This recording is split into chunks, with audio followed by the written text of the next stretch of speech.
Jadi barang siapa yang mengklaim bahwa kebenaran hanya dari dia, nah itu adalah salah satu kriteria untuk orang mulai berjaga-jaga. Yes, saya bisa mengatakan itu salah satu indikator yang utama.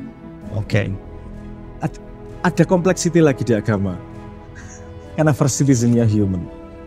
Kalau first citizen-nya knowledge, Ya. itu kita bisa katakan retensi truth-nya bisa panjang. Kita menemukan matematika sekarang 1 juta tahun lagi nggak berubah nih. Mudah-mudahan. Teorem, kalau teorem jarang berubah kalau math ya, kalau teorem ya. Kalau fisika dan yang lainnya oke lah, perlu lebih cepat perkembangannya. Ya. Kalau human, kasih 10 tahun, 30 tahun ini berubah nih, value-nya, situasinya, kondisinya. Sehingga pemahaman saya di agama pun dikatakan bahwa setiap nabi itu punya model sesuai dengan zamannya. Pada zaman musik, nabinya pinter musik. Pada zamannya sastra, nabinya pinter sastra. Pada zaman yang dipandang tinggi di society itu apa? Modal dia itu. Artinya terus itu juga harus ikut berjoget dengan dinamisnya society ini. Dia harus menelisik di antara goyangan ombak.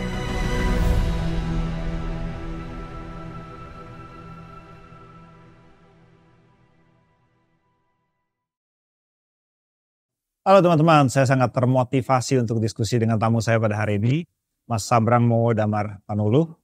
Saya udah kenal lama sebenarnya sama Mas Sabrang. Mas Sabrang itu menurut saya ya, sangat interdisiplinarian dalam berpikir, santun dalam bertutur, dan polemis dalam berkata-kata. Polemis, oke. Oke, ini kita mau bicara banyak hari ini. Terima kasih sudah bergabung dalam Chronicles. Mas Sabrang, selamat datang. Terima kasih sudah diundang. Dengan senang hati. Saya terakhir ketemu Mas Sabrang tuh di acara Kenduri Cinta. Betul. Jadi kira-kira 2-3 bulan yang lalu. Saya mesti confess sedikit. Sebenarnya saya sangat terintimidasi hadir di situ. Dan salah satu, bukan satu-satunya, ruang dialog yang sangat beda dengan yang saya rasakan setiap hari. Karena biasanya kan saya di kelas. Jadi di situ yang saya temukan itu adalah orang bisa duduk sampai 3, 4, bahkan 5 jam. Waktu itu saya sampai lebih dari tengah malam. Ribuan orang duduk bersila. Ngapain mereka ada di situ? Kok nggak di ruang kelas gitu? Ya kan? Nah, saya mau bahas sedikit sebelum kita ke arah situ tentang pemikiran Mas Sabrang. Mas Sabrang adalah orang yang paham tentang materialisme, punya latar belakang pendidikan di bidang matematis yang sangat dekat dengan hati saya juga. Tapi seperti yang saya saksikan di Kenduri Cinta, Mas Sabrang tuh mengasuh sebuah komunitas yang bukan hanya orang matematik, tapi orang yang bisa berselancar dalam ruangan filosofis, dalam ruangan religi, dalam ruangan seni. Ada di situ ada kesenian display juga di situ. Yang saya mau tahu dalam pemikiran Mas Sabrang itu, pengalaman Mas Sabrang di bidang matematik itu direkonsiliasi dengan beragam pola pikir yang lain itu bagaimana mekanismenya? Apakah saling meng-undermine each other atau bahkan memperkuat message Mas Sabrang? Karena yang pasti unik. Sepertinya akan jadi masalah sakit jiwa ya kalau dia punya belief yang satu orang punya belief yang berlawanan dan nggak bisa rekonsiliasi dalam kepalanya. Tapi pasti ada cara untuk harmonizingnya itu. Tadi pertanyaannya gimana saya bisa manage beberapa bidang ilmu yang berbeda itu, mungkin analoginya pakai bidang yang berbeda lagi nih. Analoginya pakai musik aja nih. Lebih enak analogi pakai musik. Kalau di musik itu instrumen yang bermain sangat banyak, tapi nggak semua take our attention. Kalau ada vokal, ada suaranya, kita attentionnya ke vokalnya, nyanyinya seperti apa. Ketika nggak ada vokalnya, mungkin kita attentionnya ke gitarnya yang main apa. Tapi semua jalan pada backbeat yang sama. Nah, artinya kalau kita di depan orang, sepemahaman saya itu ada yang di front sebagai main man-nya gitu, tapi ada backbeat di belakangnya. Nah, misalnya kalau di Kenduri Cinta, saya tentu tidak akan ngomong tentang collage konjektur karena nggak mungkin, itu forum yang salah untuk itu. Tapi itu jadi backbeat di belakang, bahwa semua yang saya katakan itu pada disiplin matematika yang rigid terhadap ngomong truth atau tidak, deduksinya gimana, itu tidak akan kelihatan pakai bahasa matematika, tapi disiplin itu tetap dipakai dalam berbicara kan jadinya gitu. Wah, Jadi banyak level yang bisa dipakai di bidang ilmu yang berbeda. nggak pernah ada apparent dichotomy gitu. Misalnya ada mungkin salah satu loud competing arguments di dalam masyarakat yang bilang bahwa kalau Anda berpikir secara matematis, itu artinya Anda berpikir secara logis.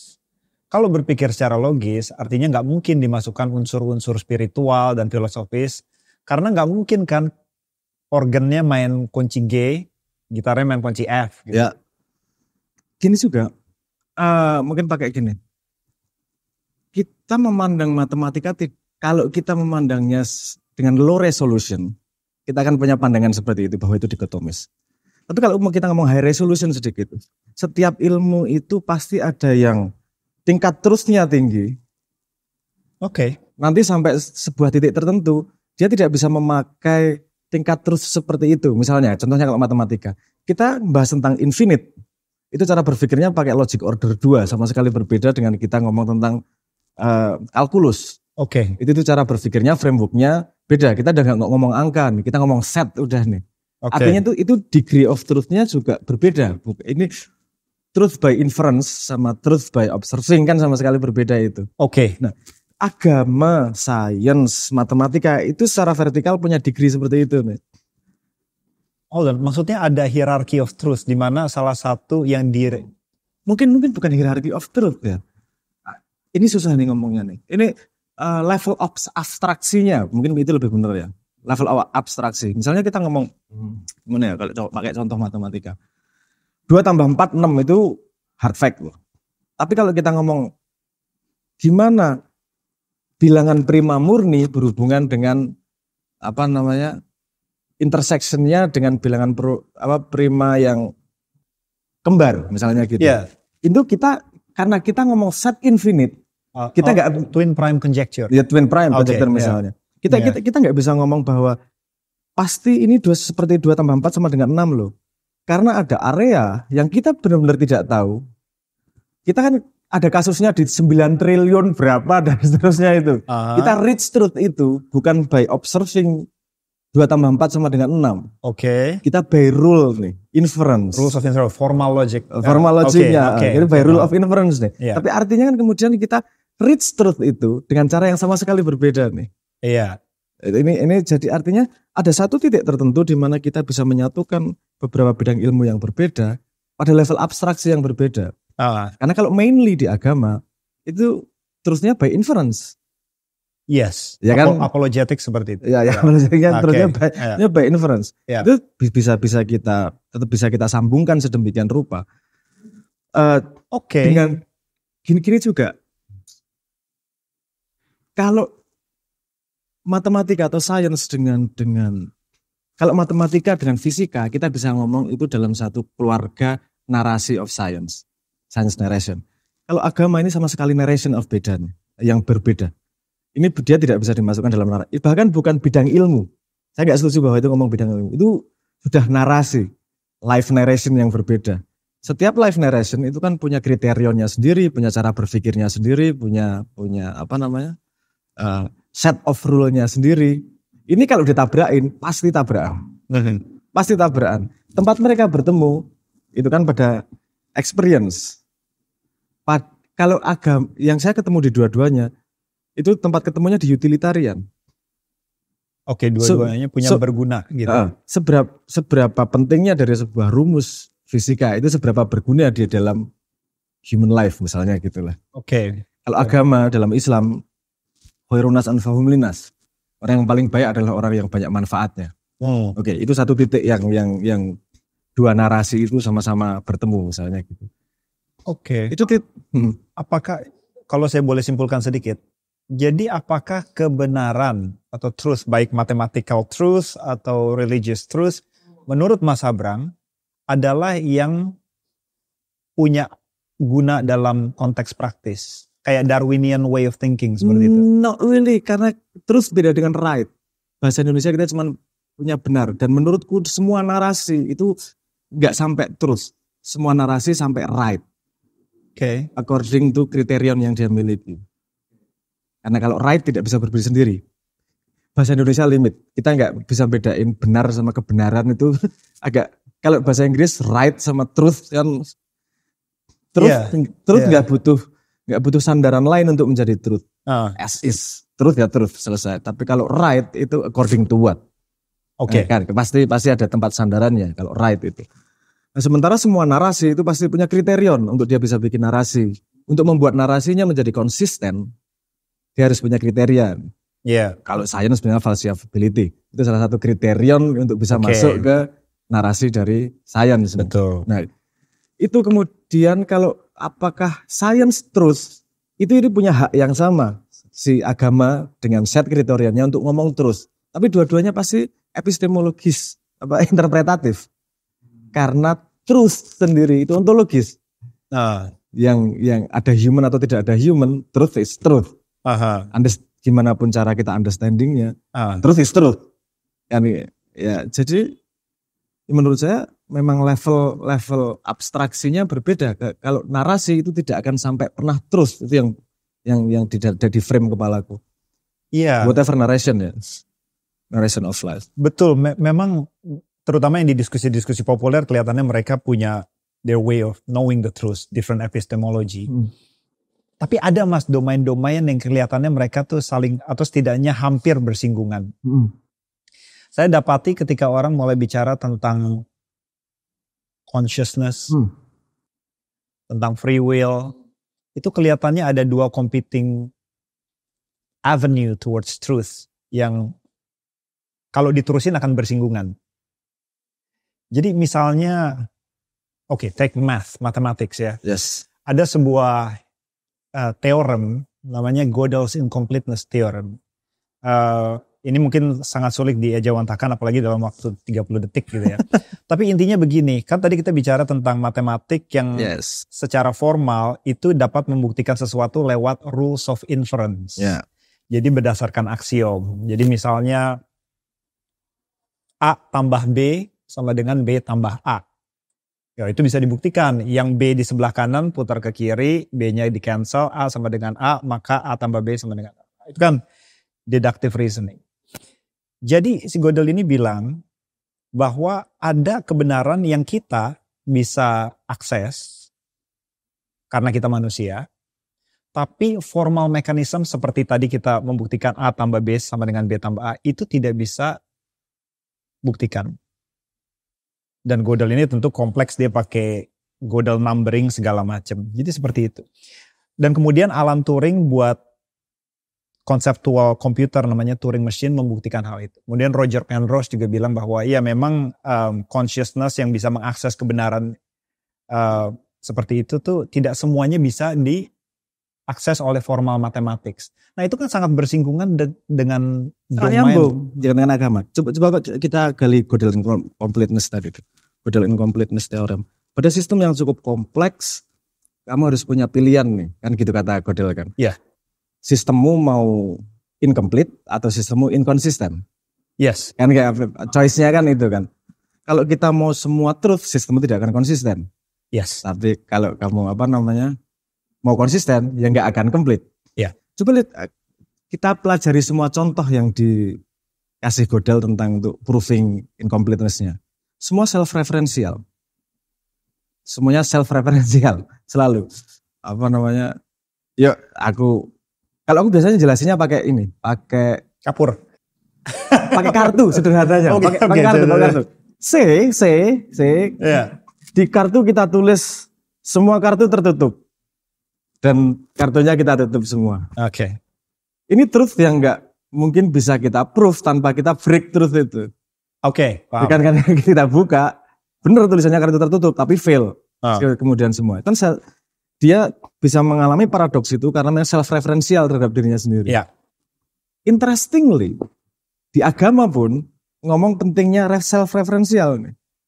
Kalau di agama Islam, kebetulan saya terekspos Islam agak banyak. Jadi ada kalimat yang namanya man arafa nafsahu faqad arafa rabbahu. Siapa yang mengenal dirinya maka mengenal Tuhannya. Ya. Yeah. Self-referential itu. Karena dia cerminan Tuhan itu sendiri. Why-nya ini to be debated nih kemudian. Oke. Tapi kalimatnya adalah siapa yang mengenal dirinya. Karena kita punya untuk statements yang begitu profound, kita kan harus menggali nih yang dimaksud diri itu apa sih? Dimaksud mengenal nih apa sih? Ini breakdown-nya ya bakal panjang lagi nih. Tapi yang menarik di sini adalah ketemu bahwa self-referential itu punya accessible terhadap outside the system. Kalau si Godel tadi ngomong self-referential itu menunjukkan incompleteness ada di luar dari dirimu yang kamu nambah aksiom baru pun akan muncul lagi incompleteness itu nggak akan bisa terhalangi. Di human juga gitu. Kalau justru kamu the depth of self itu yang bisa mengenalkanmu kepada yang unknowable.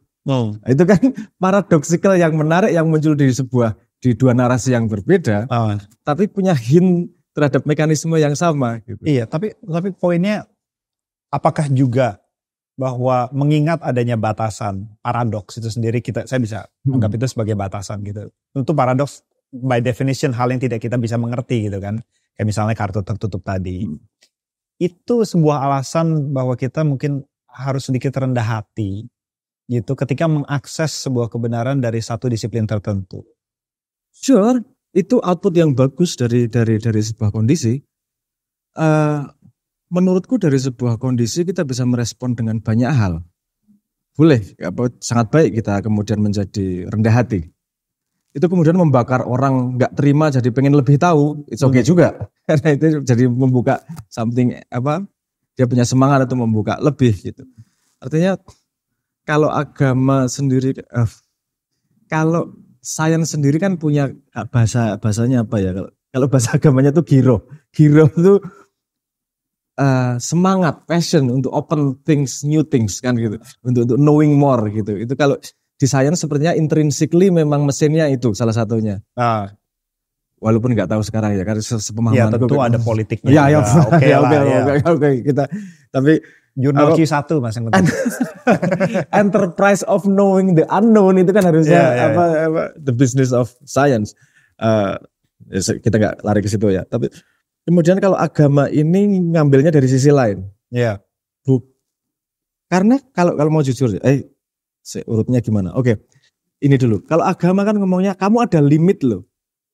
Kamu pun nyari pun pasti ada limit loh. Oke. Jadi diambilnya dari titik luar approach-nya. Karena saya nggak nganggap itu paradoks. Karena kalau mau ngelihat awalnya endeavor of science itu juga datang dari dunia Islam. Some of them, ya oke lah. Maksudnya itu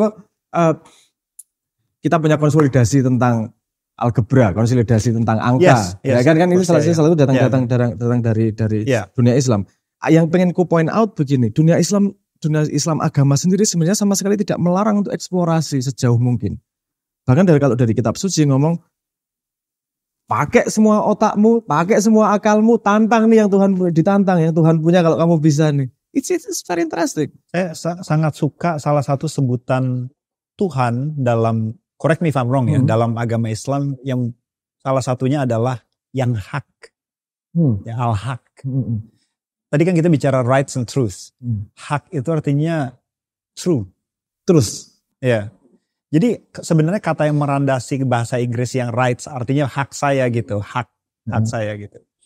Tapi juga artinya bahwa Tuhan itu adalah yang bisa dimengerti secara naturalismik gitu.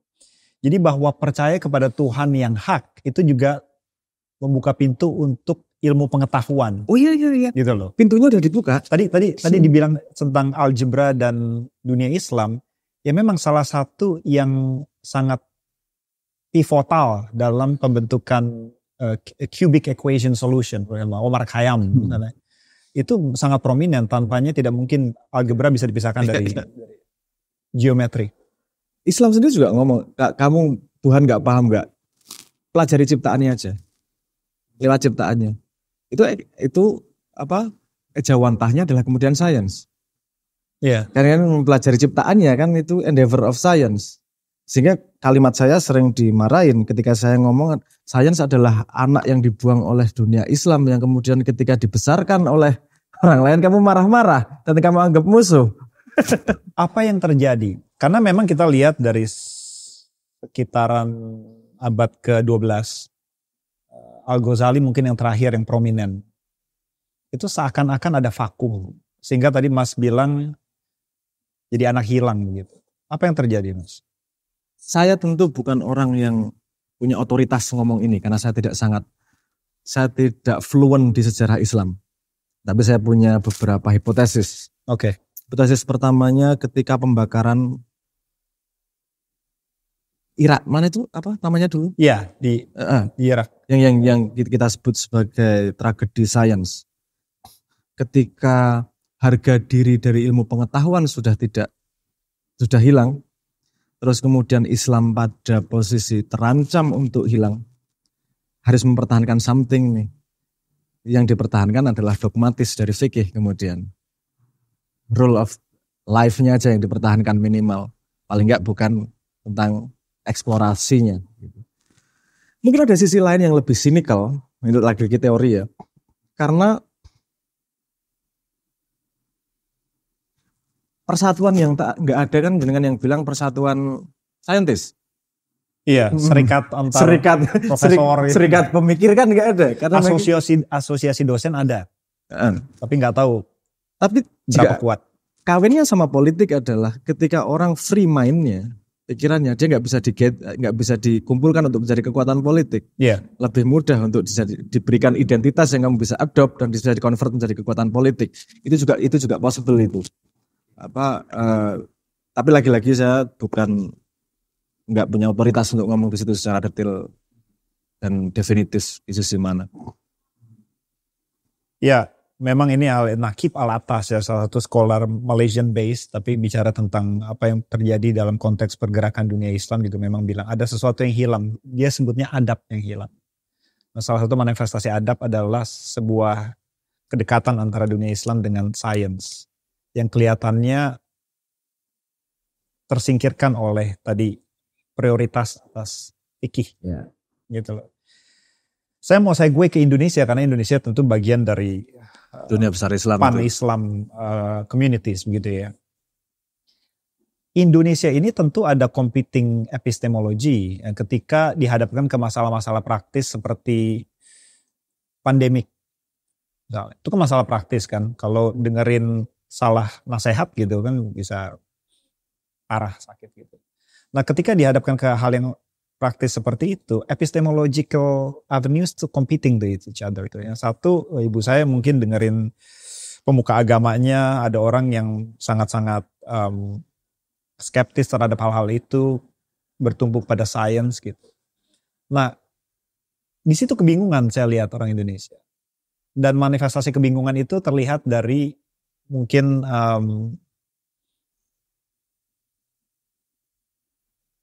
arahan yang kurang jelas gitu tentang protokol keselamatan pada waktu hal-hal praktis itu terjadi.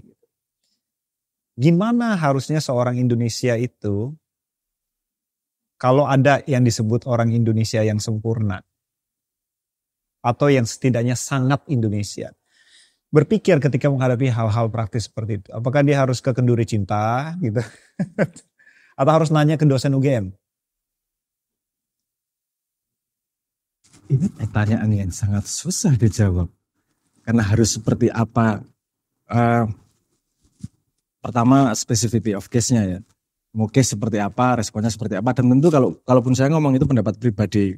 Oke. Pribadi saya. Tapi mungkin kita perlu gali ke akarnya nih. Kenapa sih? Gimana Islam itu masa Indonesia atau sebagai apa sih? Benar sebagai belief. Ya. Yeah. Apakah kalau itu memang sebagai belief atau way of life, kita benar-benar mengikuti agama Islam, seharusnya banyak masalah yang tidak muncul nih. Karena korupsi misalnya itu tidak dilegalkan di Islam. Okay. Atau penipuan dan seterusnya itu nggak dilegalkan di Islam. Tapi Islam tetap hidup di sini dari zaman dulu sampai sekarang. SS buat nih. Ini pertanyaan sudah yang tanya nggak tentang Islam aja ya, tapi tentang banyak fenomena di Indonesia. Saya punya formulasi berbeda terhadap itu. Ini tanahnya, perspektif awalnya nih, perspektif awal untuk digest informasi tambahannya ini. Ini saya melihatnya sebagai problem of existence. Jadi everyone itu butuh penyangga dari keberadaannya, psychologically maupun physically. Kalau physically kita bisa define gampang makanannya, apa yang dia makan, apa yang dia minum, apa dia konsum itu jadi penyangga dari keberadaan fisiknya.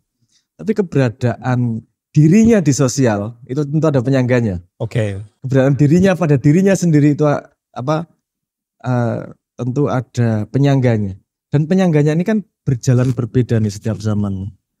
Ketika ada sosial media, penyangga keberadaannya bisa menjadi like atau follower nih. Sehingga ketika tidak ada like, tidak ada follower, dia merasa sangat sedih, depres karena merasa nggak ada eksistensinya itu sendiri. Ada suatu saat di mana penyangganya adalah beliefnya dia. Oke. Jadi kepercayaan bukanlah sesuatu yang dia ikuti, tapi dia merasa berada ketika dia punya kepercayaan. Jadi kalau ada statement yang mengatakan bahwa itu membantu orang menjadi, ketika orang sedih atau miskin masalahnya banyak, terus agama jadi kemudian remedy, jadi obatnya. Saya bisa ngomong gak hanya agama, kamu punya kucing juga jadi menyembuhkan itu. Karena ketika kamu punya kucing, keberadaanmu adalah, penyangga keberadaanmu adalah kamu useful to something else nih. Kan ini tinggal connect keberadaan manusia, existence dirinya dia connect sama siapa. Dan itu benar-benar personal choice. Kebetulan karena Indonesia juga punya kultur reriungan, kultur seneng ngobrol, seneng pandangan sosial adalah penting. Jadi kemudian masuk itu penyangga keberadaan personalnya itu juga dipengaruhi oleh sekitarnya. Saya mau sebelum ini kita segue ke yang lain, itu ada poin menarik dari Mas Abrang tadi bahwa memang salah satu penyangga, menurut saya penyangga meaning of life-nya gitu ya. Meaning of life-nya itu adalah spiritualitas mereka gitu. Yang milih itu. Ya, jadi mungkin untuk membuatnya bertahan dalam kepedihan hidup di Indonesia, sengsara segala macam adalah comfort yang dia dapatkan dari agama. Tapi permasalahannya, salah satu argumen adalah bahwa yang seperti itu, kalau memang itu adalah representasi seluruh orang Indonesia atau setidaknya sebagian besar, itu rawan dieksploitasi. Tentu. Oleh para figur-figur yang mengatasnamakan agama, otoritas. Agama. Itu terjadi kan? Dengan keributan Habib dan segala macam terakhir-terakhir ini, itu kan menunjukkan counterbalance bahwa itu ternyata takut juga karena fenomena itu juga terlihat. Saya nggak ngomong siapa pelakunya, tapi fenomena itu ada, bahwa ada sekelompok tertentu, ada tokoh yang dianggap sebagai otoritas terhadap agama memanfaatkan para pengikutnya. Itu fenomena yang dalam tanda petik sangat biasa di Indonesia. Nggak dari sudut agama aja, kepercayaan juga iya. But how could science help in that regard?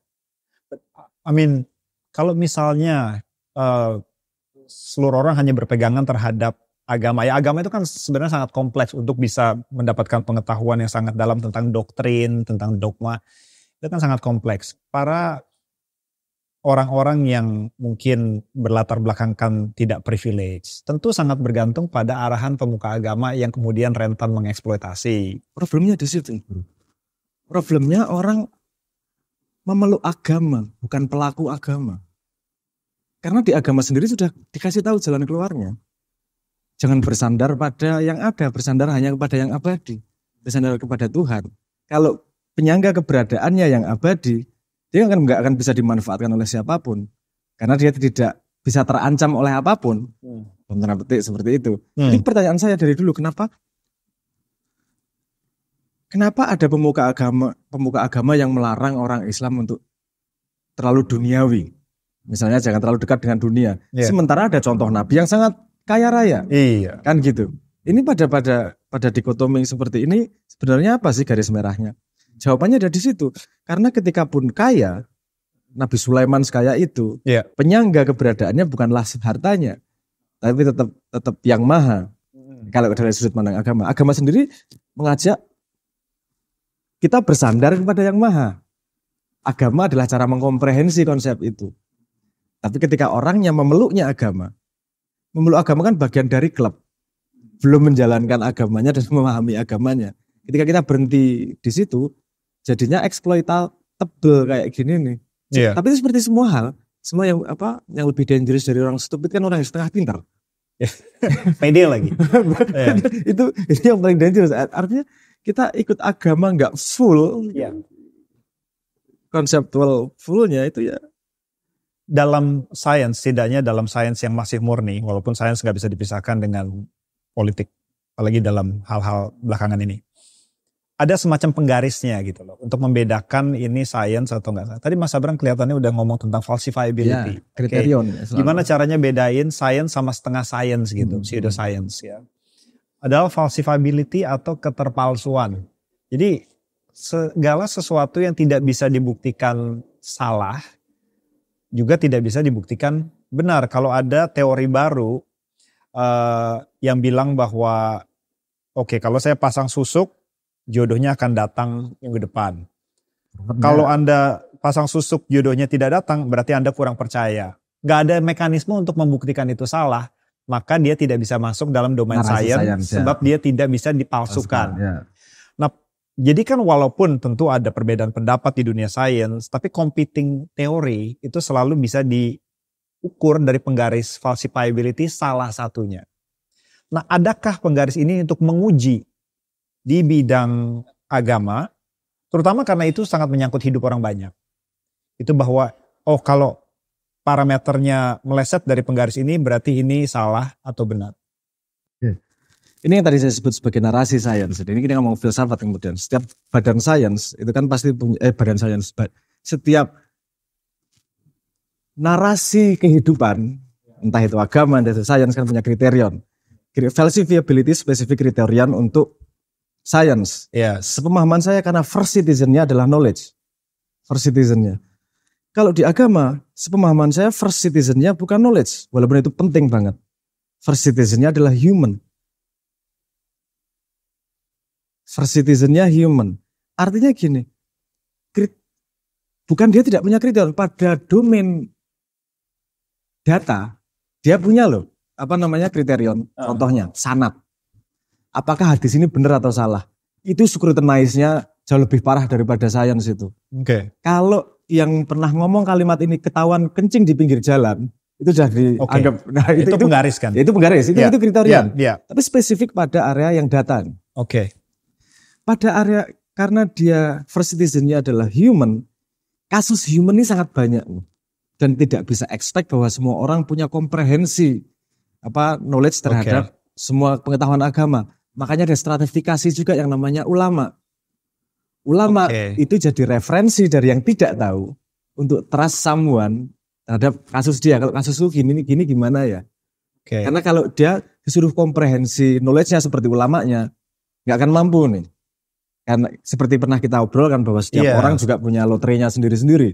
Ada lotrenya otak, ada yang lotrenya yang lain kan gitu. Artinya human punya peran sendiri-sendiri. Dan sekarang pun kita punya menurutku kita agak rancu konsep ulama sama yang lain ini. Karena ustadz yang paham hukum disebut sebagai ulama. Itu lebih tepat sebagai fuqaha. Fuqaha itu ahli hukum, kayak lawyer. Kalau ulama dia nggak sama hanya pada domain hukum, tapi domain life. Sehingga kalau kita di agama ya, ini wisdom jadi amat sangat penting. Karena kalau kita lihat responnya Kanjeng Nabi, itu jauh lebih banyak respon kasih sayang dan understanding of human daripada strictly law gitu ya. Law penting, tapi ginilah. Mungkin yang law itu untuk yang ustadz, yang kasih sayang itu lebih ke domain yang baru masuk atau masih awam. Enggak gitu juga. Karena misalnya gini, misalnya hukum ya. Makan babi enggak boleh, tapi kalau terpaksa boleh. Kan ada range situationnya juga yang dihitung di situ. Tapi karena kemungkinan situationnya sangat banyak, sehingga enggak bisa dibikin hard law. Hard law itu reach-nya sama seperti hukum negara. Mencuri itu buruk, tapi nggak dihitung kenapa mencuri. Kalau mencuri karena tetangganya kaya semua, dia nggak bisa makan sehingga harus mencuri pada tetangganya. Kalau dalam hukum agama ulama bilang yang salah tetangganya. Karena tahu tetanggamu lapar nggak dikasih makan. Tapi kalau lo yang mencuri ini yang salah. Iya. Nah, itu bedanya narasi sains sama narasi agama. Nggak mudahnya kalau kemudian narasi agama diperlakukan sebagai dengan kriterion narasi sains, itu nggak akan nyambungnya di situ. Yang saya khawatirkan kalau memang betul tidak ada harapan untuk ada penggaris yang baku untuk mengukur hal-hal seperti itu, maka akan sangat rentan bagi orang untuk mendengarkan otoritas yang salah. Atau setidaknya ada domain di mana ada insentif bagi orang untuk berlomba-lomba naik ke dalam otoritas, untuk mengasumsi otoritas keagamaan. Karena di situ kan power. Yes. Ada jalan lain juga. Agama menyediakan juga dengan analoginya. John Sewu ya, aku membeberkan hipotesis agama yang tidak biasa dipandang sebagai solusi sosial sebenarnya. Itu pasti line of defense pertama itu kan ulama disebut sebagai penerus nabi. Tapi seperti all human dan power itu corruptible. Yes. Oke. Apakah ada second line of defense nih? Exactly my point. Ada second line of defense nih. Di Islam itu ada yang namanya wudhu. Yeah. Wudhu itu artinya mensucikan diri. Yeah. As of life itu kan mensucikan diri. Perjalanan hidup adalah mencoba mensucikan diri, memahamkan. Anggap itu sebagai analogi seperti itu. Ini cara analisis agama memang seperti ini, agak sastrawi sedikit. Jadi gini, ada stratifikasi ketika kita wudhu. Ada air suci yang mensucikan, artinya air yang turun langsung dari langit, air yang mengalir dari sumur, itu kita untuk mensucikan diri bisa. Kalau air yang bekas wudhu orang lain, itu nggak bisa, kecuali dikumpulkan banyak.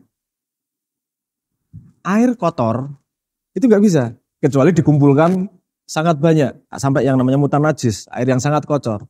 Itu tetap bisa, kalau dikumpulkan lebih banyak lagi, itu bisa untuk mensucikan diri. Oke. Kita sambungkan dengan informasi lain. Salah satu amsal itu salah satu amsal dari ilmu adalah air. Yeah. Kalau sekarang otoritas ilmu dipegang orang sudah corruptible, kita bisa pakai metodologi ini. Kalau ilmu datang dari orang, itu artinya tempat dia sudah berwudu, kita nggak bisa ngambil dari satu orang. Kita harus mengumpulkan informasi dari banyak orang. Oke. Ini sama loh sama saya, nyambung loh ini sama saya. Ada independent, di history juga harus ada independent attestation atau ada diversifikasi point of view. Ya, source-nya harus banyak. Ya, untuk menguji satu sama lain. Ya. Kalau kemudian kalau kita menganggap adalah media massa atau sosial media adalah mutanajis. Paling mutanajis katakanlah gitu. Kita tetap bisa ngambil ilmu tapi harus ngambil source yang segitu banyaknya untuk bisa ngambil knowledge dari situ. Artinya ada stratifikasi itu juga. Berarti ada ruang untuk verifikasi. Ada ruang untuk mencari gimana ya? Bukan verifikasi. Verifikasi itu terlalu hard gitu. Kalau human itu kan bukan ngomongnya enggak right. 2 tambah 2 bukan 4 atau 5 kalau live ini. Kalau live kan agak ada sastra nuansnya sedikit. Iya. Tapi artinya terhadap semua informasi yang datang, kalau kita sudah tidak bisa mengandalkan satu source, kita ngambilnya dari banyak source nih. Bahkan imam-imam besar juga mengatakan seperti itu. Baca buku yang lain, jangan dari, kalau ada yang lebih tepat dari tempatku, buang tempatku, ambil yang lain. Kalau ulama-ulama beres pandangannya, yang nggak beres itu yang ngaku ulama. Aku yang benar harus kayak gini. Dia pada limitasinya sendiri nggak paham gitu loh. Pada limitasinya dan dia mengimpose terus yang dia pahami. Mungkin benar untuk dia. Tapi itu air wudhumu nggak bisa untuk mensucikan orang lain. Orang lain harus ngambil dari banyak bekas air wudhu orang. Bisa nggak disimpulkan begini, Mas? Penggarisnya itu adalah monopolisasi sumber mata air pengetahuan itu sendiri. Jadi barang siapa yang mengklaim bahwa kebenaran hanya dari dia, nah itu adalah salah satu kriteria untuk orang mulai berjaga-jaga. Yes, saya bisa mengatakan itu salah satu indikator yang utama. Ada kompleksiti lagi di agama. Karena first citizen-nya human. Kalau first citizen-nya knowledge, itu kita bisa katakan retensi truth-nya bisa panjang. Kita menemukan matematika sekarang 1 juta tahun lagi nggak berubah nih. Mudah-mudahan. Teorem. Kalau teorem jarang berubah kalau math ya. Kalau teorem ya. Kalau fisika dan yang lainnya oke lah. Lebih cepat perkembangannya. Yeah. Kalau human kasih 10 tahun, 30 tahun ini berubah nih value-nya, situasinya, kondisinya. Sehingga sepemahaman saya di agama pun dikatakan bahwa setiap nabi itu punya modal sesuai dengan zamannya. Pada zaman musik, nabinya pinter musik. Pada zamannya sastra, nabinya pinter sastra. Pada zaman yang dipandang tinggi di society itu apa? Modal dia itu. Artinya terus itu juga harus ikut berjoget dengan dinamisnya society ini. Dia harus menelisik di antara goyangan ombak. Iya, karena cara orang mengakses truth itu sendiri juga sangat dipengaruhi oleh zeitgeist-nya itu. Dan dari agama, in the end itu bukan societal truth, tapi personal truth. Proof-nya bukan pada orang lain, proof-nya aku di hadapan Tuhan. Kan premisnya gitu, premisnya. Tapi bukankah apakah itu berarti agama itu purely relatif berarti? No purely relatif. Kan based on tentu enggak. Tentu enggak purely relatif karena saya pernah ngomong gimana ya? Kalau human purely relatif. Tapi kalau kemudian satu cluster human berinteraksi cukup lama muncul norma nih. Ini sebagai garis merah kita bersama. Satu cluster across time itu jadinya agama. Semacam emergent behavior. Normal place. Kalau agama itu akumulasi dari overtime. Enggak cuma place tapi time garis merahnya. Yang membuat itu agak kisruh tambah-tambahannya. sorry itu saya. Tambahnya. Ini jadi muncul di sebuah zaman tertentu dianggap sebagai core message nih. Carry on ke zaman berikutnya. Udah gak kompatibel padahal. Nah, salah satu contoh misalnya, saya lupa namanya ya. Itu salah satu scholar Islam yang mengatakan ketika dia dikritik, kenapa Islam selalu membela wanita? Selalu membela lebih leaning ke laki-laki daripada perempuan. Argumentasi dia sangat bagus. Ini problemnya karena scholar Islam wanita itu sedikit zaman sekarang. Zaman dulu seimbang. Lihat nih zaman ini seimbang, laki-lakinya segini, perempuannya segini. Jadi ketika ada pemuka agama yang ngomong fatwa untuk mendiskreditkan lawan jenis, ini yang sini counter nih. Problemnya sekarang, mayoriti laki-laki, nggak ada yang counter nih. Dan pemikir Islam beda ya sama pendakwah, mohon maaf lah. Gimana tuh? Mulut saya coba cari kata yang sopan untuk mengatakannya seperti apa.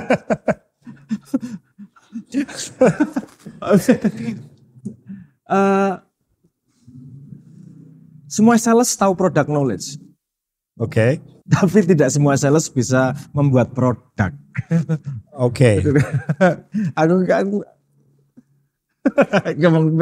berusaha sopan nih gimana ya.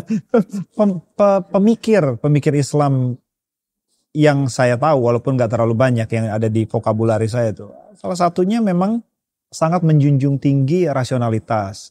Salah satunya ya Al-Ghazali. Pilar filosofikal tentang ada tidaknya Tuhan. Ya, maksudnya bukannya personal subjective idea of whether God exists or not, tapi benar-benar deductive reasoning for God. Itu pertama diejawantahkan oleh Al-Ghazali. Sekarang dibilang kalam cosmological argument. Itu cosmological argument. Ya. Dan itu kan pakai axiomatic principle seperti layaknya matematik. Segala sesuatu yang memiliki mula-mula pasti memiliki penyebab.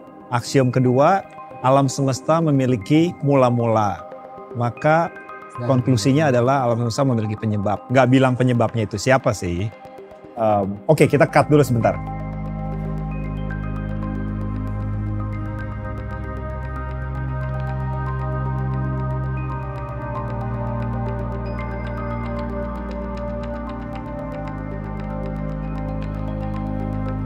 Welcome back to Chronicles. Tadi sebenarnya kita udah ngomong banyak di waktu break gitu. Saya selalu suka ngomong sama Mas Abrang karena nomor satu unscripted Mas ya. Seperti di Kenduri Cinta itu. Saya kan kalau di ruang kelas Biasanya pakai kapur gitu. Kenapa nggak pakai PowerPoint? Karena salah satu yang bikin murid-murid itu suka ngedengerin. Tadi kita ada beberapa interaksi dengan para murid di sini. Itu karena pengetahuan yang sifatnya hidup, yang bisa dibantah dan ada perubahan skenario itu lebih menarik untuk didengar. Oke, tadi kita bahas tentang, ini saya kasih sinopsis pembahasan kita sekitar 5 menit yang lalu itu tentang matematik, bukan matematik, tapi adakah landasan yang merupakan juga landasan ilmu pengetahuan yang kemudian bisa digunakan untuk menguji keabsahan elemen-elemen dalam keyakinan atau dalam agama. Sehingga kita tidak rentan terhadap manipulasi oleh otoritas yang mengatasnamakan figur keagamaan. Karena kita lihat bahwa Indonesia untuk maju ke depan tidak mungkin menyingkirkan elemen transendental seperti Tuhan, karena itu ada di sila pertama di Pancasila. Tapi dalam hal yang lain tidak mungkin kita menyingkirkan teknologi atau membuatnya semacam hal yang sangat terpisah dari ketuhanan, karena tidak mungkin kita bisa berkompetisi dengan negara-negara lain tanpa inovasi yang merupakan anak dari ilmu pengetahuan. Permasalahannya bagaimana rekonsiliasi yang cakep yang membuat Indonesia itu tidak kehilangan jati dirinya, tapi juga bisa berkompetisi dengan dunia lain. Dunia luar maksud saya. Gitu loh.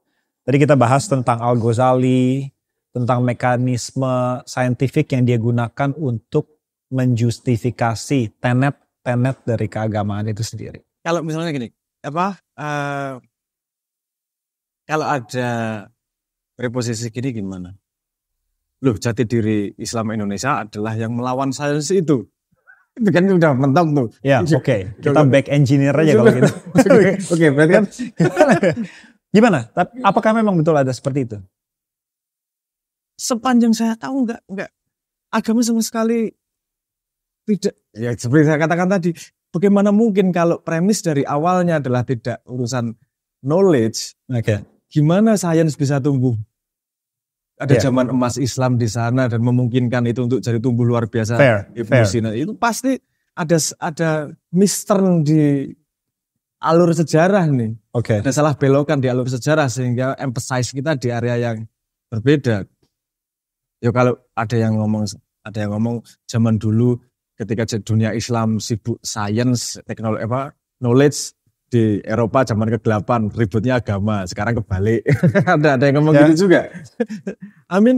Itu sepertinya juga kalau sepemahaman saya, baliknya kan kita hanya bisa mempertanggungjawabkan sebuah narasi pada premis utamanya dia. Seperti yang saya tadi katakan sebagai first citizen-nya. Kalau knowledge, kalau science first citizen-nya adalah knowledge memang. Kalau agama first citizen-nya memang manusia. Diturunkan untuk memperbaiki akhlak. Yang dites ada, yang kemudian yang menjadi manusia terbaik adalah yang manfaatnya paling banyak. Letak sains di mana nih kemudian? Orang yang pengetahuannya lebih banyak, orang yang bisa membuat sesuatu yang lebih manfaat, dia akan menjadi manusia yang lebih baik. Kan inline itu sebenarnya. Betul, saya rasa ada domain yang sangat kritikal yang bisa menjadi penghubung dua, saya nggak mau bilang competing epistemology, tapi dua cara pandang ini. Environmental issues. Sekarang dunia lagi butuh itu. Climate change itu sangat, kalau menurut saya ya, adalah salah satu domain, kalau bukan domain yang terpenting, di mana kedua paradigm ini harus bergabung menjadi satu kekuatan yang besar. Karena kalau kita bicara tentang efek rumah kaca, pemanasan global, sains, setidaknya sains yang saya tahu, tidak bisa mengakses etika. Dia cuma bisa bilang tentang bahwa impact dari karbon dioksida terhadap pemanasan global walaupun kompleks formulanya itu sekian derajat. Tapi dia tidak bisa memberikan kita di dalam domain sains itu sendiri apa yang harus kita lakukan dengan informasi itu secara etis. Di situ harus diisi, kalau menurut saya, mungkin menurut Mas Abrang beda, harus diisi oleh apapun itu yang mendasari jati diri Indonesia. Itu. Apakah Indonesia punya moral underlying untuk ini problem itu? mohon maaf nih, problemnya karena memang kita memeluk agama bukan melakukan agama itu tadi dengan understanding yang belum kafah. Itu kalau di agama argumentasinya mohon maaf agak sederhana sekali kok. Itu premis awalnya manusia itu adalah menjadi khalifah. Khalifah adalah yang gantiin Tuhan ngurusin dunia. Itu udah argumentasi dasar. Kalau ada banyak makhluk yang kemudian mati, ada banyak makhluk yang kemudian rusak, you fail as a khalifah. Kamu fail sebagai manusia. Karena kamu sudah diserai sebagai khalifah di muka bumi. What do you do dengan kekhalifahanmu? Itu question yang ditanyakan, pasti salah satu efeknya nanti ngurusi environment juga. Iya. Karena memang dalam tanda petik yang dibahas di agama itu adalah perbedaan sudut menuju Ka'bah atau yang rule kayak gitu, kita jadi pelaku sebagai human ya jadi nggak dapat emphasis nih. Karena kita masih karena kita belum cukup dewasa bahwa penyangga keberadaan kita bukanlah kesalahan orang lain. Penyangga keberadaan kita adalah fungsi kita di lingkungan itu tadi loh. Iya. Sehingga kalau saya ngeliat misalnya komen YouTube kalau pendapat yang berbeda atau dia tidak paham, saya kan mencari tahu tuh. Ini dia punya energi segini banyak untuk menyalahkan orang lain, nulis berparagraf-paragraf. Apa motif yang di belakangnya sih? Itu. Needs-mu apa sih? Terutama kalau tidak didukung oleh individual effort gitu ya. Jadi dia hanya kamera roll on, nyalain orang lain semuanya. Ya, misalnya ini effortnya segini gede kenapa sih? Saya mencoba mencari angle yang tidak cynical. Gimana kita mencari penjelasan yang tidak menyalahkan dia juga? Karena saya yakin semua orang melakukan segala sesuatu itu yang menurut dia benar. Saya coba mencari tahu yang kebenaran yang seperti apa sih yang membuat kamu bisa punya energi segini banyak instead of solving our problem bersama, nyalain orang lain. Jatuhnya lagi ke teori itu tadi, teori eksistensi itu tadi, keberadaan itu tadi. Karena ketika aku believe something, aku harus di-approve sama orang lain untuk menyangga keberadaan terusku nih. Ketika ada orang yang kontra opinion, dihajar sama dia karena mengganggu keberadaan dia. Padahal yang ngomong juga nggak kenal, nggak gimana juga. Memang tadi ada yang satu yang nancep ke hati saya waktu Mas Abraham bilang pemeluk agama dan pelaku. Menurut saya Mas ya, kita ini terlalu vulgar dalam membahas agama di ruang publik. Terlalu gampang orang bertanya, percaya Tuhan nggak? Percaya agama ini nggak? Percaya? Menurut saya itu hal yang tabu Mas sebenarnya untuk dibicarakan di muka publik. Kalau saya tanya Mas Abraham percaya Tuhan yang mana? Itu kan sama aja saya nanya Mas Abraham tidur sama siapa tadi? Gitu kan. Apalagi tanpa didukung oleh semacam individual effort. Dan itu satu, itu unprovable. Kalau aku mau ngomong iya atau enggak pun kamu enggak bisa prove juga.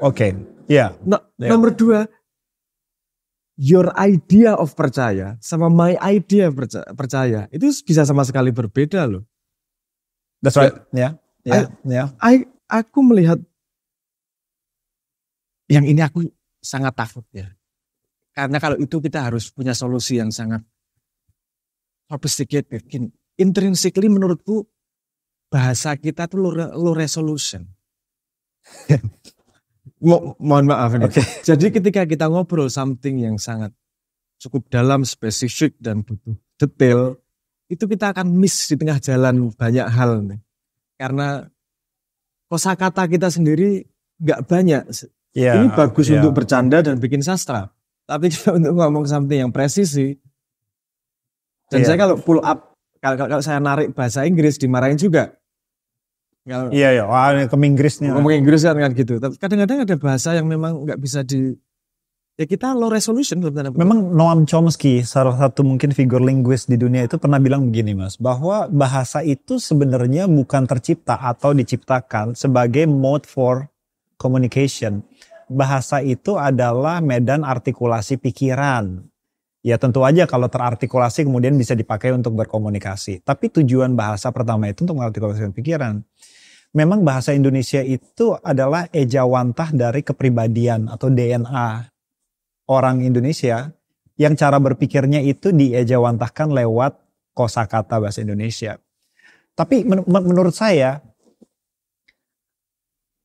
ini nggak bisa dibuktikan. Sorry. Menurut saya bahasa itu kayak alat, Mas. Iya, agree. Memang secara kosakata mungkin kurang banyak. Kita bisa hitung secara empiris gitu ya. Tapi bahasa yang tidak spesifik itu punya potensi lain dalam menggerakkan emosi orang. Yes. Makanya tadi saya bilang untuk sastra, untuk bercanda itu oke. Iya. Tapi untuk yang spesifik sekali itu jadi ya di sisi lain bagus, di sisi lain buruk, selalu ada ups and down-nya. Dan jangan lupa nggak ada bahasa Indonesia loh. Oke. Yang ada pada sebuah titik kita setuju menggunakan bahasa Melayu pasar untuk kita gunakan bersama. Artinya kalau ngomong bahasa Indonesia akarnya juga ada satu spesifik part di Indonesia. Karena misalnya kalau sepemahaman saya by no means ahli bahasa sama sekali ya. Oke. Tapi kalau saya tahu bahasa Jawa itu spesifisitinya jauh sama bahasa Indonesia. Jumlah kosakatanya itu sangat-sangat spesifik, lebih detail dalam tanda petik seperti itu. Jadi kita nggak bisa, agak susah juga nih kalau ngomong Indonesia dengan bahasa Indonesia, karena bahasa Indonesia adalah konvensi yang lahir 28 itu kan, 1928 itu. Sebelum itu nggak ada yang namanya bahasa Indonesia, yang ada namanya Melayu. Melayu pun Melayu pasar, karena Melayu kromonya juga nggak kita pakai kan. Katanya gitu, kata Siluluh. Iya, memang itu sangat membentuk sih. Kita ini. Kalau saya ngajar, tentu saya hidup di Inggris ya. Jadi kalau kita bicara tentang konsep waktu aja misalnya ya, kita selalu in the summer on Monday at 2 p.m. At, on, in. Bahasa Jerman pun ada im, am gitu ya. Di Indonesia, bahasa Indonesia ya udah sesok. Sesok aja gitu. Wah, itu makanya akan membentuk makanya gimana tuh? Kehangatan hidup. Itu menurut saya paling hangat di Indonesia. Hangat ya, hidup hangat itu maksudnya karena ketidakjelasan, ketawa, aja itu enak banget di Indonesia. Dan saya tidak menemukan di tempat lain di dunia. Mohon maaf, ini dari pengalaman pribadi saya. Betul, dan lucu. Tadi Mas bilang lucu atau sastra itu sangat bergantung pada ambiguitas. Iya. Kalau nggak ambigu, makanya orang Jerman mau ngelucu dia susah, setengah mati. Setengah mati orang Jerman. Pasti mikir dulu kan, karena kompleks grammarnya itu. Kompleks grammarnya, katanya terlalu spesifik. Ambiguity sangat berguna untuk Kalau itu saya agak punya otoritas lah ngomong tentang sastra penulisan. Karena justru ambiguitasnya itu. Makanya lirik lagu-lagu Mas tuh sangat-sangat bisa mengena kemana-mana karena punya ambiguitas yang tertata. Iya. Karena saya sangat memanfaatkan ambiguity tersebut. Ya. Itu kelebihan. Jadi as a human yang udah nggak punya gini. Kalau dunia sudah tertata nih, nggak ada masalah. Paling enak pakai bahasa Indonesia. Oke. Tapi kalau masih banyak masalah, kita perlu ada specificity tentang penggunaan bahasa itu lah. Nah ini cuma masalahnya kita dalam dunia yang tidak tersekat-sekat lagi Mas ya. Jadi satu saat nanti saya mungkin bermimpi bahwa Indonesia tuh mulai memanifestasikan its post-colonial development. Jadi outward looking. Kita berpikir ke depan bahwa tidak lagi kita mengirim mahasiswa Indonesia keluar, tapi saatnya kita mengundang mahasiswa dari Inggris atau Amerika untuk datang belajar di Indonesia. Pada satu saat nanti kita harus fasih berbahasa, bukan hanya Inggris atau Indonesia, tapi juga berbahasa sains, fasih berilmu pasti, gitu. Ini pertanyaan yang mungkin agak sulit gitu. Mas Sabrang melihat nggak bahasa Indonesia itu up to the task for that? Yang membuat saya punya pintu untuk nggak masalah dengan bahasa Indonesia sekarang, karena kita punya sejarah antropologi kita sangat mudah menyerap. Oke. Bahasa Sanskerta diserap jadi bagian bahasa kita. Bahasa Inggris diserap bagian. Bahasa Inggris diserap jadi bagian. Kita memang mesh dari banyak culture nih. Dan kita terbiasa dengan itu. Artinya expanded. Kita sangat nimble. Kita sangat fleksibel sebenarnya. Ini tapi juga gini. Kalau tadi salah satu challenge-nya adalah bagaimana kita bisa di dunia untuk bisa main di panggung dunia Iya. dalam detik gitu ya. Saya kan selalu menanyakan gini, apa mungkin kereta yang di jalur rel yang sama nyalip kereta depannya? Oke. Kan nggak mungkin. Uh-huh. Kamu harus berani ngambil rel yang berbeda dengan risk-nya sendiri, tapi itu satu-satunya kans untuk kamu bisa nyalip rel di depannya, kereta di depanmu nih. Oke. Ini sound secara analogi low resolution ya. Tapi kemudian kita juga harus melihat kultur kita. Kita tuh senang megangin budaya. Maksudnya, which is nggak buruk juga melestarikan budaya. Tapi kita nggak punya discretion budaya baik atau budaya buruk yang kemudian dilestarikan nih. Oke, it's like a melting pot. Ya. Kalau kita punya misalnya tadi kriterion ya. Kita punya kriterion sedikit aja. Budaya mana yang bisa di breakdown, budaya mana yang tidak perlu di breakdown. Ini akan membuka kesempatan untuk kita bisa bikin jalur kereta yang lain nih. Untuk bisa karena kalau belajar dari Mas lah misalnya dengan first principle thinkingnya, dia solve problem dengan modern solution nih. Dengan perkembangan teknologi misalnya dengan AI dan segala macam, kita bisa benar-benar punya hipotesis yang sama sekali baru yang belum dipakai sebelumnya, tapi kita harus berani melangkah tidak diawali dengan pertanyaan sudah contohnya di mana. Kita mau you know exactly what I mean. Gimana kamu mau selalu gimana mau memimpin kalau mentalnya udah menjadi follower kan gitu. Iya, saya lihat ya memang pada suatu saat nanti Indonesia harus mengejawantakan keberadaannya di dunia karena itu masalah eksistensial bahwa setiap individu pun harus punya meaning, value and purpose. Secara kolektif pun pasti hal itu tidak bisa dihilangkan. Satu hari nanti dia harus bilang bahwa Indonesia itu siapa, mainnya di rel yang mana, segala macam. Kalau kita lihat contoh dari India Mas ya. India itu sekarang saya lihat di dalam 10 tahun terakhir itu ada pergerakan yang mengarah ke sana. Dia menciptakan relnya sendiri.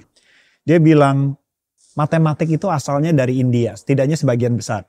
Ya. Kalau tidak ada India, tidak ada angka 0. Ya. Oke. Ya memang banyak prominent matematik gitu.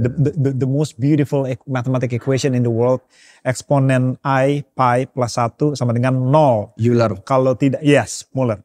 Kalau tidak ada India, tidak ada persamaan itu misalnya kan. Kemudian dia investasi besar-besaran ke antara aerospace engineering dan kemudian mengirim satelit ke luar negeri. Itu sebuah kebanggaan yang sebenarnya motor emosional yang kemudian mendorong seluruh motivasi orang India untuk berlomba-lomba di bidang sains. Mengenai meaning, orang India bisa bilang begini, kalau satu saat nanti India berhenti berlaga di dunia, meaning itu kan artinya kalau saya ada atau tidak ada impactnya atau enggak gitu ya. Jadi orang India akan berbilang begini, kalau saya berhenti berlaga besok, dunia akan kehilangan 60-70% agama dunia yang di luar Abrahamik. Gitu ya, karena di situ dia memandang dirinya sebagai repositori agama dunia. Ya, mungkin lebih banyak deitasnya daripada warga negaranya dulu gitu kan. Indonesia kalau berhenti berlaga besok, adakah dunia kehilangan? Oke. Ini perlu kita define bareng ya. Kalau kita menganalisis strategi India, dia tahu betul apa kelebihannya, kekurangannya, kemudian capitalizing on that loh. Yes. Kita perlu tahu nih, Indonesia tuh apakah kita strength-nya di situ? Yang maksudku by bikin rel baru, kita bisa bikin set of question juga yang nggak harus ngikuti India. Iya. Tapi meletakkan kita pada map nih. Kalau kita nggak ada, mungkin pertanyaannya bukan gitu nih. Pertanyaan mungkin dibalik nih, kan gitu. Indonesia pada rangkaian dunia misalnya, kamu nempel di mana nih? Pada tatanan dunia. Pada tatanan dunia, kamu ngapain nih? Iya, oke. Maksudnya aku nggak bisa on the spot ya sekarang karena itu PR kita sekarang ini sebenarnya. Menurutku kita harus jujur untuk bisa menilai apa strength kita, apa weakness kita, apa tujuan kita, dan kita capitalizing on that. Kalau adopsi strategi orang lain, gak buruk belajar dari orang lain. Tapi ada fundamental, ada analisis dasar kenapa dia menggunakan strategi itu. Dan itu cocok untuk ekologi dia. Belum tentu cocok untuk ekologi kita. kita seneng adopsi. Kayak itu tadi loh Mas. Mari kita kumpulkan air bekas wudhu orang sedunia. Jangan ngambil bekas wudhu dari satu dunia untuk kita buat wudhu lah, kayak gitu.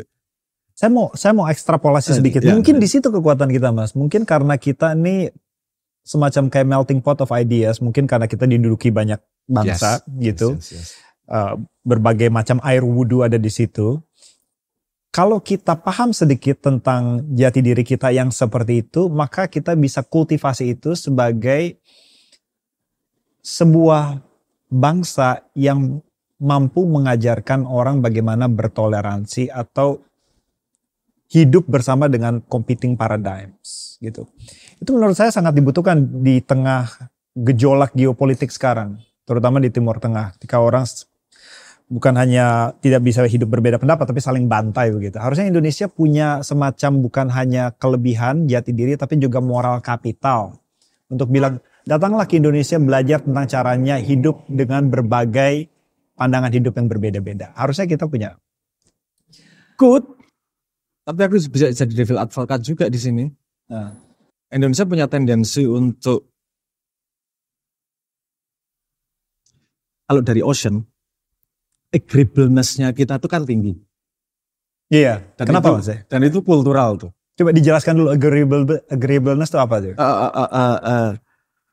Agreeableness itu nggak seneng pada posisi berbeda pendapat.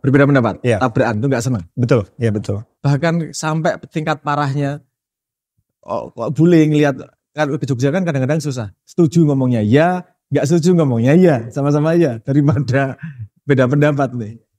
Itu juga punya peran untuk terjadi kestabilannya di Indonesia nih. Karena kita agreeableness-nya tinggi. Tapi kita tahu juga dari statistik bahwa agreeable yang tinggi itu tidak mendorong persaingan. Dan persaingan dibutuhkan untuk menciptakan nilai. Persaingan dibutuhkan untuk progres, untuk filtering dan seterusnya lah. Nah, menarik ini kalau Indonesia. Sama memang kadang-kadang kita sangat bingung sih membedakan sopan santun dengan perbedaan pendapat ya. Jadi iya karena mungkin otoritas yang sangat menjadi baku di kepala orang Indonesia. Ini kemarin saya bicarakan gini, kita tuh nggak bisa membedakan self sama ideas. Jadi ketika idea ditabrak, orangnya tersinggung. Oke. Karena itu dianggap sebagai self. Idea lahir untuk hancur memang. Lahir untuk ditabrakkan sehingga kita bisa get the best of many people's idea. The best idea selalu kawin dari banyak kepala, bukan hanya dari satu kepala. Tapi ketika idea diserang, yang tersinggung orangnya, selfnya yang merasa diserang. Kita sendiri belum punya, menurut saya pendidikan kita belum membuat disiplin itu bahwa ada diferensiasi loh antara ideas sama self. Bahkan Jawa sendiri, kalau saya nyambungin, wisdom dari dulu udah nyiapin untuk itu. Ada kalimat yang namanya mati sak jroning urip. Mati ketika kita masih hidup. Apa sih yang mati? Bisa ada yang mengartikan egonya mati. Ego mati setiap saat. Ada ideas yang mati setiap saat. Tapi kita masih hidup loh. Artinya itu menurut saya pembelajaran bahwa idea itu mati kapan aja gak masalah. Ego tuh gak usah dipertahankan sampai mati karena butuh egomu yang mati berkali-kali untuk mendewasakan dirimu menjadi ini ngomong sama Mas Abram ini seakan-akan saya mati berkali-kali hidup lagi mati. Idenya gitu. Jadi ya kan sepemahaman saya that's how progress works. Yes. Ideas dilempar, ada better idea diajar, dikawinkan sama ide. Mungkin dari 100 part idea yang dilemparkan 50 part jelek dikawinkan sama ide yang lainnya. Tapi melting pot idea itu menghindari pertarungan fisik. Iya. Tapi tadi Mas Abram bilang karena pendidikan kita nggak membuat orang bisa membedakan antara self dengan idea. Lalu gimana? Apa yang harus diperbaiki dari kurikulum atau dari regulasi pendidikannya atau dari mananya yang bisa membuat orang seperti itu? Ini very complex issue. Tapi menurut saya approach-nya dari mana ya? Karena gini aja. Ini pertanyaan yang saya selalu tanyakan kepada pengajar di semua Indonesia. Pernahkah membaca definisi pendidikan di Kamus Besar Bahasa Indonesia? Oke. Definisi pendidikan itu sendiri. Karena kamus menurutku sebagai source dari meaning kan yang kita setujui bersama. Ya. Dan menurut seharusnya. Seharusnya. Ya. Dan menurut saya definisi pendidikan di Indonesia itu sangat opresif. Menurutku. Karena membentuk perilaku manusia. Dan intrinsically aku nggak setuju. Pendidikan itu memberi opsi kepada manusia. Oke. Karena kalau kamu membentuk perilaku manusia, asumsinya gurunya selalu lebih tahu, gurunya lebih pintar, gurunya tahu apa yang dibutuhkan anaknya. Kita lihat kurikulum. Kurikulum itu mengasumsikan bahwa yang membuat kurikulum tahu apa yang dibutuhkan oleh si anak di masa depannya. Oke. Karena itu, jadi pada level prinsipal itu kalau udah selip, turunannya akan selip semua nih. Nah itu kan anak itu juga dibangun cara berpikirnya bukan dari hanya kognitif, tapi dari sehari-hari interaksi. Misalnya kebanggaan terhadap menjadi ranking pertama. Itu for what reason? Itu kan penting jadinya. Dia proud karena kerja kerasku, atau proud karena aku di depan sehingga dikalungi banyak orang. Ini kecil-kecil kayak gini nih akan membentuk sebuah mindset yang akan dia bawa ke besarnya. Contohnya yang saya kritik waktu itu, misalnya gini. Negara mendorong untuk terjadi inovasi. Inovasi intrinsically membawa risk of failure. Yes. Kalau kamu tidak ngajari anaknya untuk menghadapi failure, gak akan ada yang berani inovasi nih. Nomor satu gitu. Nomor dua, inovasi itu salah satu aspeknya adalah solving the same problem in different way. Kalau kamu latih pilihan ganda dengan satu jawaban yang benar, anak akan intrinsically ke bawah bahwa hanya akan ada satu jawaban yang benar terhadap semua hal. Kalau saya ngeliat refleksinya itu di debat-debat online lah. Kebenaran selalu, ini loh yang benar, itu salah, ini yang benar, ini seperti pilihan ganda. That's not life. Life itu bisa many answer to the same problem. Betul.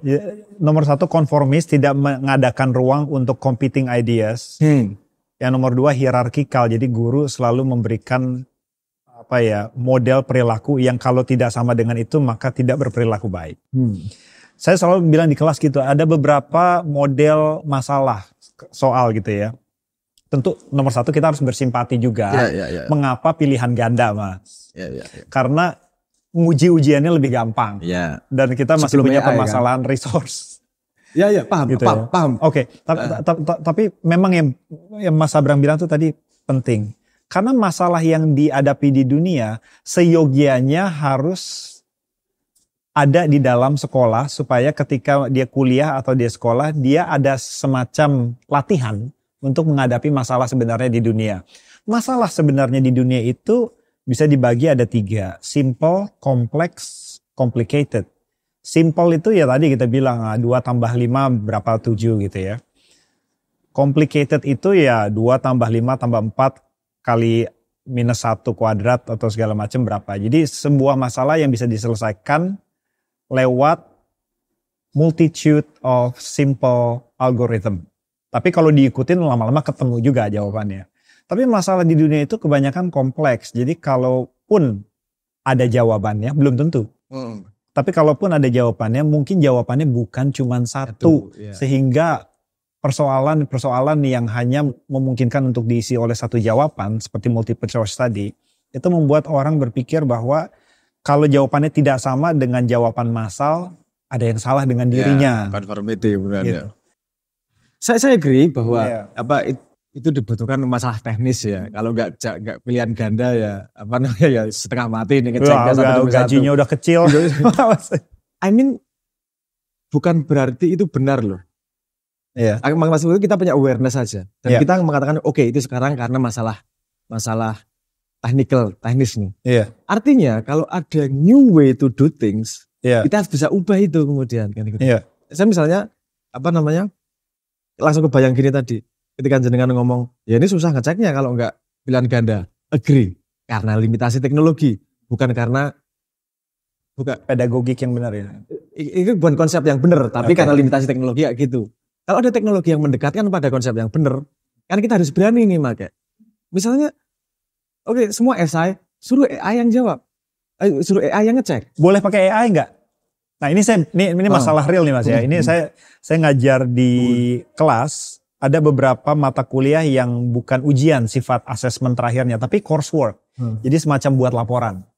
Jadi otomatis membuat insentif bagi mahasiswa untuk menggunakan AI, chat GPT misalnya gitu. Bahkan ya Mas ya, saya tuh ngabisin waktu tuh 3 tahun bikin kode, karena PhD saya waktu itu mau bikin kode matematik apa segala macam. 5 menit saya tulis di chat GPT, keluar itu C++ code-nya semuanya. Hasil kerja keras, nangis-nangis. Jadi mahasiswa sekarang bisa bebas mengakses itu. Di sistem pendidikan yang bagus menurut Mas Abrang, di encourage nggak? Oke. Ini ngomong belok lagi nih. Jadi agak kompleks lagi nih. First principle. Aku selalu nariknya ke first principle.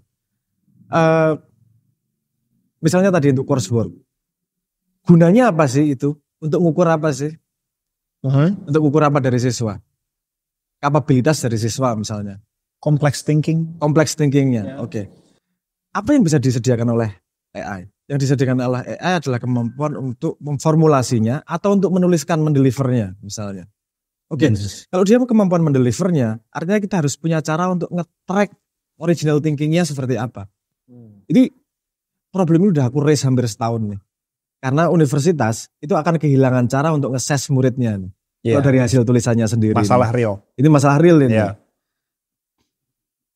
Di University of Alberta, universityku, itu cara mereka agak menarik nih. Jadi output hasil akhirnya itu hasil dari diskusi yang salah satunya AI. AI siswa. Jadi mereka diskusi. Intern, hasil akhirnya yang nulis AI. Tapi ada berapa persen dari idenya si A, B, C dan seterusnya. Oke, itu salah satu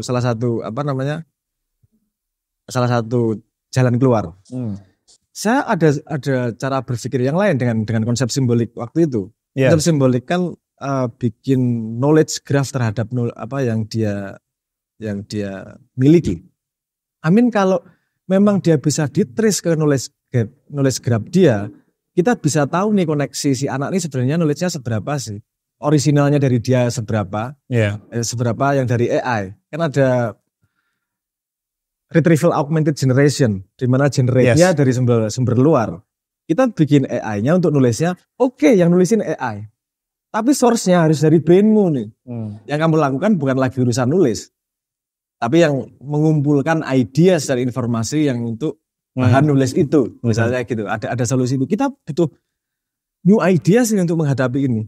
Cuma masalahnya sekarang kompetensi dari para pendidik Mas, yang belum bisa secara massal gitu loh, untuk mengakuisisi atau mengadopsi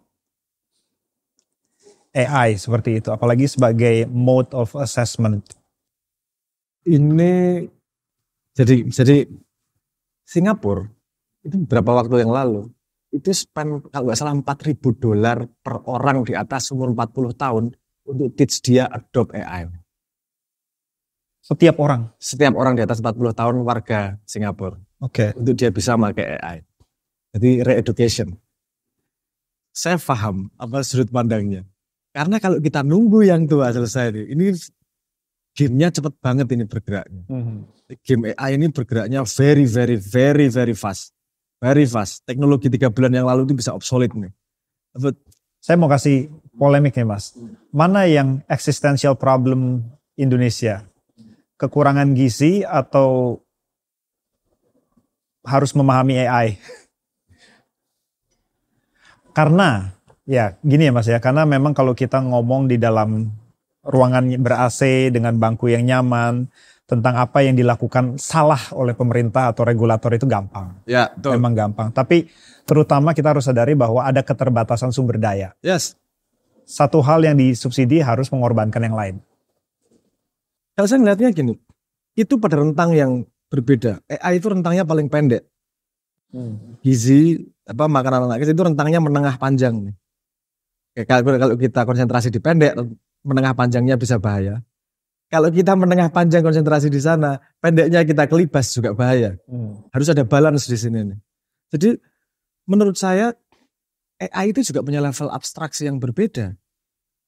Jadi kita bisa milih penggunaan AI yang paling punya impact besar. Menurut saya paling punya impact besar itu edukasi ya, tapi perubahan paradigm pada absorpsi of informasi. Kalau education, paradigmnya kan just in case. Oke.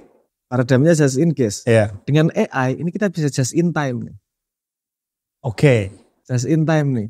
Artinya ada yang memang butuh pelajaran untuk jangka menengah panjang. Kita di aid sama AI yang baru aja kita obrolin. Tapi bisa yang langsung punya impact, ini just in time. Bayangkan kalau UMKM jual sate, dia bikin keuangannya rapi, bankable, dan punya advisor bisnis yang kelas internasional nih, yang bisa diakses oleh seluruh UMKM se-Indonesia misalnya. Ini kan leverage-nya luar biasa dalam jangka pendek nih. Dia nggak perlu tahu AI, nggak perlu tahu teknologi di belakangnya. Anyway, kalau kamu punya problem, WA temenmu nanya kok. ini the same interaction, interaction. Tapi ini punya impact pendeknya, menengahnya gimana, panjangnya gimana, harus kita hitung bareng nih. Dengan investment sesedikit mungkin, karena ya kita tahu sendirilah, kita bukan orang yang abundant dengan resources. Kita harus very wise itu untuk spend resources. Oke. Ini mungkin pertanyaan terakhir. Karena we have a limited resource. We have a limited resource. And it's a very unfair question to pose to anybody because it's very hypothetical. But if you can choose one urgent investment for Indonesia, what would you put your resources into? Kamu ngomong domain ya?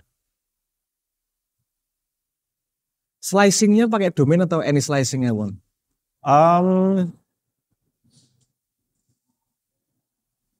Bukan domain, lebih ke arah yang domain apa yang harus diinvestasikan terlebih dahulu dan dalam jumlah yang banyak untuk memberikan lompatan tertinggi buat Indonesia di masa depan. Menurutku paling bisa bikin impact paling besar itu membuat mekanisme open to interpretation ya, mekanisme investnya adalah membuat mekanisme untuk bisa memfilter talent. Karena menurut saya betting terbesarnya adalah ketika kita bisa menemukan talent yang tepat untuk memberi impact di setiap domain. Kalau kita bisa memfilter dengan secara tepat itu, potensi dari konversi dari potensi menjadi aktualisasi bisa semakin besar. Itu sebenarnya membenarkan proses merit. Iya. Kalau merit berarti berjalan, tidak benar sekarang. Lebih bisa diakuratkan. Bisa dikatakan gitu. Kita ada mekanisme merit kok, tapi pasti bisa dioptimize. Nah, kalau ditanyain mana yang paling menurut saya paling bikin impact paling besar, optimizing sistem merit itu di Indonesia. Kita limited resources nih. Kita punya 5% aja yang sangat kompeten pegang tempat yang tepat, itu impactnya kan jauh lebih besar. The best people for the right task. Yes. Oke, rekan-rekan, kita sudah bicara banyak tadi dari epistemologi, pendidikan, Tuhan, consciousness, talent, everything. Dengan Mas Abrang nih bisa nggak habis-habis ngomongnya. Tapi kita simpan diskusi berikutnya untuk topik-topik yang lebih seru ya Mas ya. Siap. Oke, dan for all watching, thank you very much. That's Chronicles.